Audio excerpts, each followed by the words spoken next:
Olá pessoal do primeiro ano, que é o professor Tiago Souza, dando o seu olá oficial, para podermos dar continuidade nas nossas aulas de física, né? Tivemos uma folga grande aí, né? Mas ainda há tempo de retomar e avançar nos nossos estudos. Bom, fizemos meio que um aprofundamento em movimento uniforme e movimento uniformemente variado nas duas últimas aulas, aula barra tarefa, né? Então, aqui nós vamos ver um assunto bem interessante, que no caso é o lançamento vertical. E tudo aquilo que nós aprendemos para trás, né? Desde o início do primeiro bimestre, vai tudo ser válido para cá, para esse exato momento, certo? Então, espero que você esteja estudando.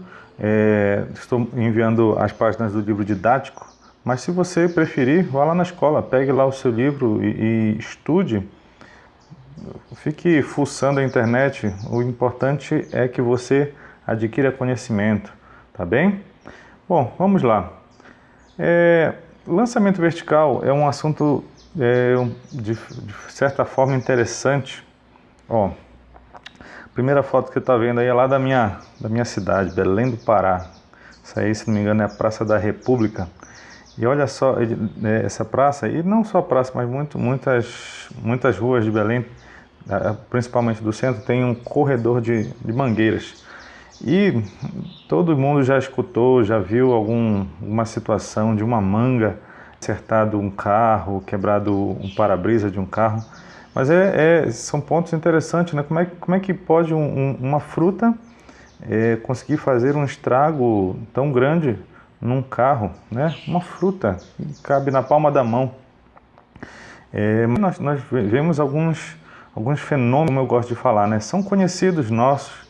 Você tem contato com a física, só que agora a gente quer transformar isso em números para ser mais quantificado e você entender, dominar esses assuntos. A segunda foto é do teatro lá de Manaus. Olha só aquele lustre bonito lá em cima. E imagina o desastre que seria ele se desprender. E por que nós temos essa noção de que seria catastrófico um desprendimento de um lustre como esse? Será que ele chega com pouca velocidade? Ou não, de repente é possível alguém aparar esse lustre ali embaixo? Então tudo isso nós vamos abordar aqui em lançamento vertical, certo? Bom, bora trazer algumas informações que, no caso, o que acontece quando nós pegamos um objeto e jogamos ele para cima? Deixa eu passar para cá, né?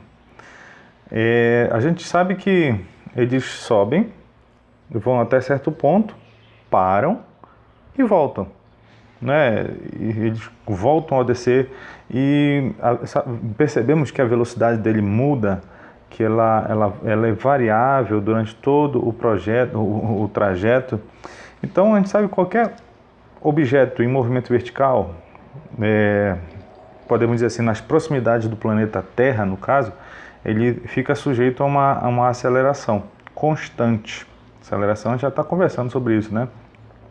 E essa aceleração é justamente a aceleração gravitacional, porque nós temos um campo gravitacional ao redor da Terra. Vamos estudar isso, vamos expandir essa ideia no segundo semestre, no terceiro bimestre, tá? Então nós temos uma aceleração que chamamos de aceleração gravitacional. Essa aceleração, ela age de tal forma com que ela representa um campo que puxa todos os corpos que estão ao redor do planeta Terra para o centro dela. E, logicamente, se é uma aceleração, vai variar a velocidade. E todos os corpos celestes, eles têm um campo gravitacional. O Sol tem um campo gravitacional, os planetas têm um campo gravitacional. a gente vai ver daqui a pouco, até você tem um campo gravitacional, mas é fraquinho no seu caso. E a gente fala sobre essa aceleração gravitacional e representamos ela com uma letra, que no caso vai ser a letra G, G de gravidade, certo? Essa é a nossa aceleração gravitacional e ela vai ser interessante para nós aqui. Ela que vai ser a responsável por essa variação de velocidade. Nós temos alguns valores aproximados aqui da gravidade. Ó, no caso, por exemplo, no Observatório Nacional do Rio de Janeiro, a gravidade é aproximadamente 9,79, lá no Chuí, no Rio Grande do Sul, 9,8, nos polos, o valor médio seria 9,83. Então, bom, nós acabamos considerando um valor médio para essa gravidade de 9,8 metros por segundo ao quadrado. Boa parte das vezes nós vamos usar essa gravidade como sendo a média, né, do planeta. E para fins didáticos, logicamente, nós vamos acabar utilizando ela sendo 10 metros por segundo ao quadrado. Para fins aqui didáticos e facilitar nossos cálculos, mas você já conhece, já está percebendo isso aqui. E, logicamente, dependendo do exercício, ele vai te fornecer o valor dessa gravidade, dessa aceleração gravitacional. Bom, fica como curiosidade, na Lua, ela é bem menor, o valor da aceleração, por isso que parece que a gente chega até a flutuar. Muito bem, com esses conhecimentos, vamos analisar os lançamentos verticais próximos ao solo. Por que próximos ao solo? Porque acho que você tem essa noção de que à medida que nós vamos nos distanciando do solo, a chance, imagina grandes altitudes, imagina 3 km, 5 km de altitude. Imagina o absurdo, 10 km, 20 km. Bom, nós já estamos praticamente no espaço. E sabemos que a chance de nós irmos embora, né, de não ter mais essa força tão significativa para nos puxar de volta para a Terra, vamos embora. Então nós vamos analisar aqui justamente os lançamentos verticais próximos ao solo. Próximo seria, sei lá, 2 km e, importante que nós vamos depois definir bem esses valores de aceleração da gravidade, lá para frente, em gravitação universal. Olha o que acontece no primeiro quadrado, lá no primeiro retângulo. Na subida, nós percebemos a velocidade diminuindo, né, porque ele está puxando. A gravidade G, ela é constante, tá vendo lá? E sempre puxando, sempre apontando para baixo. Então, velocidade para cima e aceleração para baixo, bom, isso é um movimento uniformemente variado e retardado, porque a velocidade está para um lado e a aceleração para o outro. Aquele é o gráfico. Já quando nós chegamos na altura máxima, essa informação é importante, tá? Nós temos a velocidade zero, porque o objeto ele pausa para poder voltar. Ele foi sendo freado até ele parar. Então, ali ser o gráfico, né? No tempo T', nós temos essa velocidade zero, até chegar no último estágio, que no caso seria a descida. Então, a velocidade vem aumentando, porque a gravidade continua constante, e agora é um movimento uniformemente variado, só que acelerado, porque velocidade e aceleração estão na mesma direção, certo? Esse ponto do meio aqui, que é a mudança de sentido, é importante. Vimos isso lá em movimento uniformemente variado. Dentro desse ponto, nós temos um assunto que é queda livre. Bom, a queda livre é um lançamento vertical bem específico. Houve um momento em que Aristóteles, né, na Grécia Antiga, ele chegou a afirmar de que corpos mais pesados, eles cairiam mais rápido do que outros mais leves, certo?